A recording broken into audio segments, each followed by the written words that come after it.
Okay, hello all, this is Wildcaster's Videos. I'm going to show you how I have got my Warlock set up. He's a Destro Warlock. He drops some pretty decent crits and stuff here on the Timeless Isle, so I figured I'd just shoot it right from here. To bring up first, let's bring up my talent spec. This is my talent spec set up right here.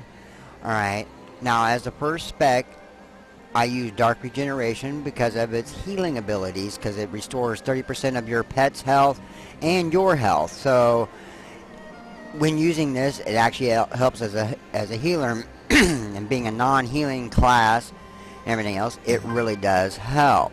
I also use Shadow Fury. Shadow Fury is a nice little stun that comes in handy on occasion as my spec. I don't use these other ones. I only use this one because, let's see, causes the enemy target to run for 3 seconds. Not a very good one. And Demonic Breath, which is another stun or movement slowing down thing. Right, not a good one. This one absolutely stuns them in place. And if you're a pet user like me, right, when you drop stun, it actually, your pet will proceed to go and attack them for the most part. Right, I use Dark Bargain because it gives you an 8-second shield from damage, and then you only take 50% of the actual damage you would have taken in the long run. So this is actually a very good one. Now this, and then I use Unbound Will, purge all magic effects and movement, so it acts like the trinket does, where it stops things. So this also goes good, and this also goes good with my racial passive of Every Man for Himself. Right, so I can use this one, and then I can turn around and use this one, and even in a PvP zone where someone stuns me, I can use one or the other and remove it. They hit me again, I use the other one, and then so they have to hit me like 3 times with their movement and parrying stuff, so I don't lose control over my character. This also allows me to keep on dealing damage, which is what it's all about. I use Grimoire Supremacy because I really do use my demons a lot, and so therefore I get the stronger Void Lord, I get the stronger each one of those demons, because now they deal 20% additional damage over and above what the normal would do. I use Kil'jaeden's I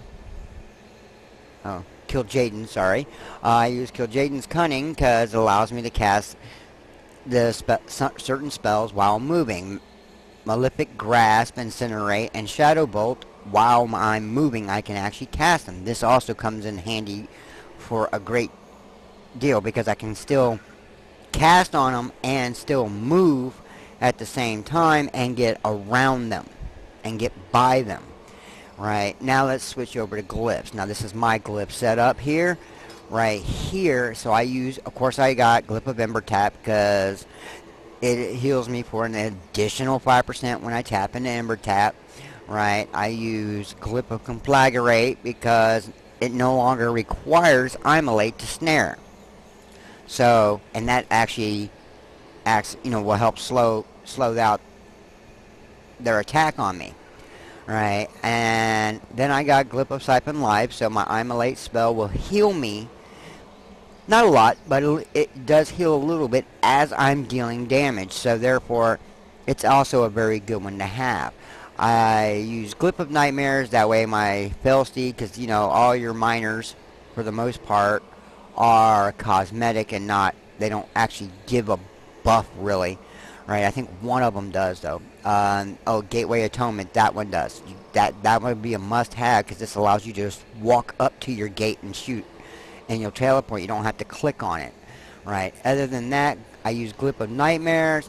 I like the fire running behind my horse. I'm sorry, guys. Right, and then I use Glyph of Verdant Spears just for the look. Once again, your miners or whatever you want them to be, I would suggest definitely having Glyph of Gateway Atonement.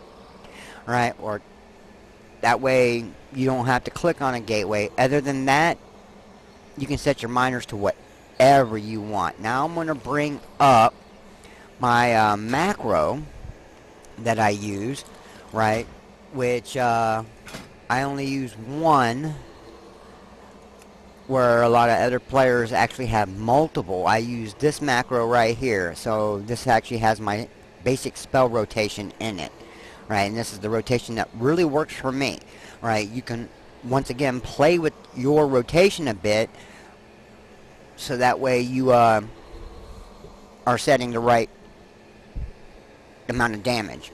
Right, now I actually start off with Fell Flame. That's a great pull because it's just an instant hit. Boom. Then I fear them. This actually just disorients them for a second, because usually right behind it comes Curse of the Elements, and then Conflagrate, then Incinerate, then I do Immolate, and then I do Incinerate, Incinerate, Incinerate.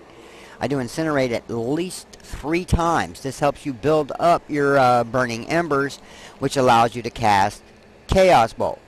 Right, so after that third Incinerate, I usually put Immolate to keep Immolate active, because it's also good to keep that one particular active, right?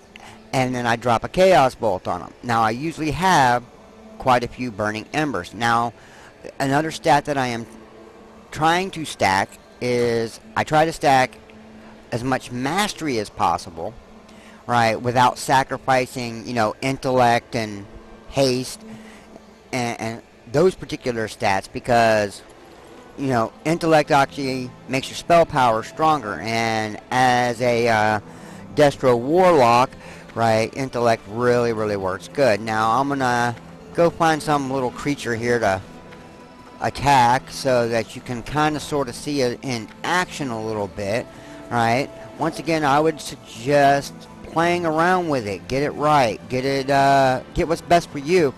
Right, because you may find something that works better for you that doesn't work as good for me. It may depend. You may have a gamepad where you can just run your rotations good, different than I can run mine. Right? I don't use a gamepad. I actually use a mouse and a keyboard, and I'm usually pretty good. Well, dog, I was actually kind of hoping one was there. Here we go. Oh, we got a lot of death up here. This is always good activity, because people like to come up here and farm for reputation. So we'll see, disrupt them a little bit and everything else. Always drop Rain of Fire, keep that one going, because that's a nice little AoE to have going. Alright, I just stood right in the middle of his damage, and guess what? He did not do as much damage on it as I did. Now see, I didn't drop a 400 plus K crit. I'm used to actually dropping 400 plus Ks. Right, being that I see this little sparkling thing over here, I'm gonna kind of go for it while we're here. So I'll let y'all sit there and watch me do some work here. I have no problem in taking on three or four of these little guys. If you'll notice, my Burning Embers are just building up nicely and pretty quick. And Rain of Fire also assists in that happening, and that's going to, of course, get deflected because that guy threw up a shield. Alright. Fear will actually help disrupt his shield a little bit. Get out of that. Come over here. Drop Rain of Fire again. Right. And just to show you Dark Regeneration in action, you'll notice that my pet is at 20% health. We will throw Fear and then Dark Regeneration, which actually you'll see my pet start to heal himself. Alright, now of course he's healing himself. My pet is actually maintaining, so he's going to continue to pull the aggro and keep the aggro. I did pretty good D there. Right. And everything else. So you'll notice that that one actually went pretty good. And I should have probably let that guy get that, but because I'm going to be logging off here just shortly so I can finish making this particular video for you guys so you can learn how to play a Warlock and do a Warlock pretty good. Now see, I actually only use one key to do that kind of damage, and I do pretty well. I did, oh wow, I did like 64,291 damage in that short little period of time. Right, that's not bad. So we'll just see and run up here. We'll pull this little dude. Oh, we'll drop that right there. Oh, that's a nice little freeze. Let's go ahead and kill this little dude off.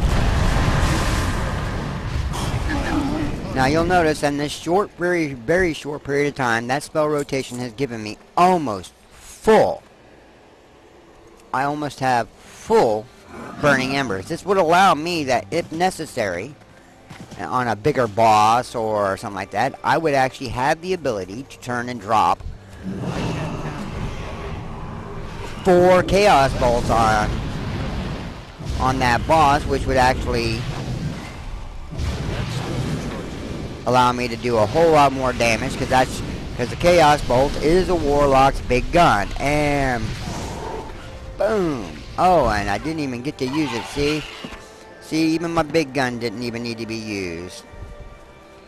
Right, and let's get on over here back to the arena zone and finish up this little part of the video. And this looks like a good place to... We'll come stand over there. I like it over there. And all that. With this particular setup, I can tell you that my warlock is only like one of a couple of alts that I have had that had the ability to literally beat the 3 tests of the White Tiger on the first run. Didn't have to redo it, didn't need help or anything else. He beat it good. Right, and I can also tell you that a little secret to that little guy is when you have to go to the Temple of the White Tiger, if you have not reached that particular quest chain yet, right, for those of you who haven't, right, the 3rd test is the hardest one, and you kite them around that arena. Stay within the arena, but kite them around the arena. Hit, attack, run. Hit, attack, run. Hit, attack, run. That's what you do. That's the best way to get out of that one. Right, I would demonstrate it, but my warlock has already done it, and you can only do it once. Right. I thank all of you for subscribing if you are a subscriber, and I thank all of you for watching my video. I hope this was very, very intuitive. At the very end of this video, I will have still shots of both my macro, my glyph set, and my talent set, so that you can actually copy it down and everything else. So enjoy and happy gaming.